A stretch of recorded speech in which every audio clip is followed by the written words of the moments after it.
to mention that there was supposed to be another Quran burning last week, but this time they said no.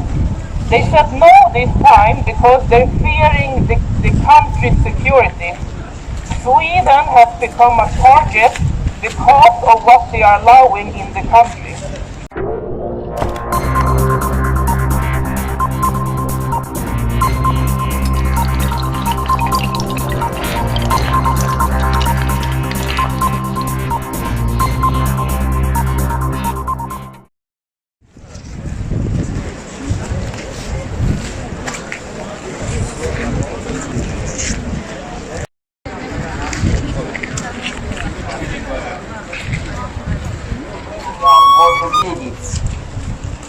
Vi muslimer undrar, eller under decennier har jobbat för att bygga det här landet, och vi gör det fortfarande.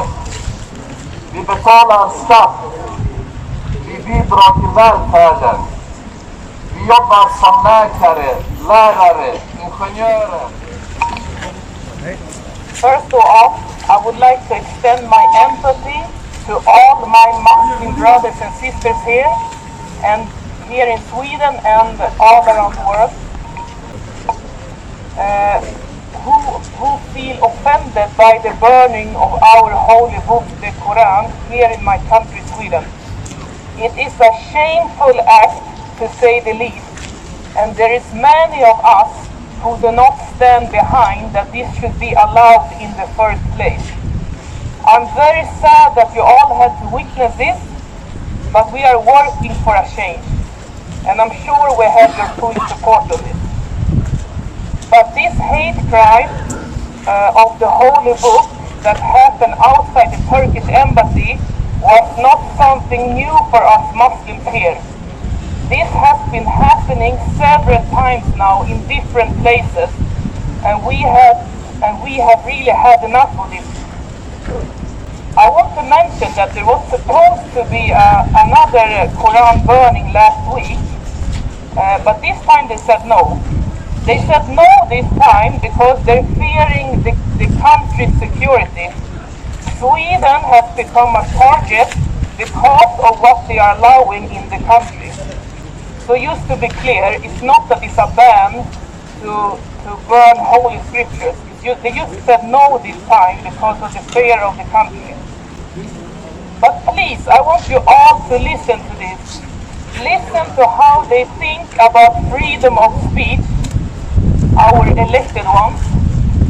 It's considered freedom of speech to burn Muslims' holy book in front of them while they are coming out from their Friday prayer in Ramadan, and also screaming insulting words to them. This happened last year in Ramadan. Is this really freedom of speech? A person is seeking up a specific group of people, and this is now Muslims, to provoke and to insult them in its worst way. It is so well planned on how and when to do it to get the most reactions back. Is this really freedom of speech? No, this is a hate crime. And when Muslims are reacting back to this, like we're doing today here now, there is different tones. Freedom of speech is just a one-way street for many people. And also this insanity is costing us Swedish people enormous amount of tax money.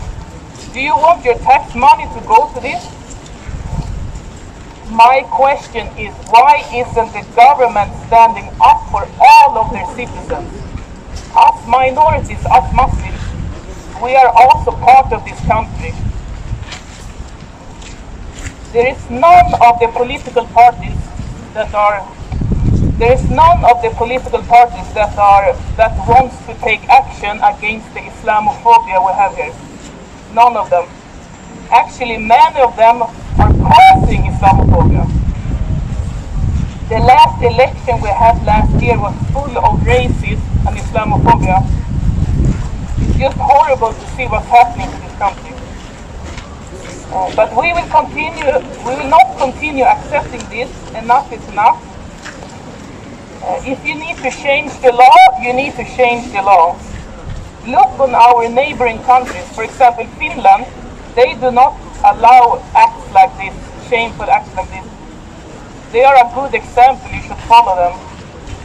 Our government, listen, you should unite the people, not separate, because this is what you're doing now. This will not lead to good if you continue like this, and I'm sure you understand this. To end up with something a little bit positive is that at least it has started a discussion now on what to do about all of this, and I really hope this is a step in the right direction.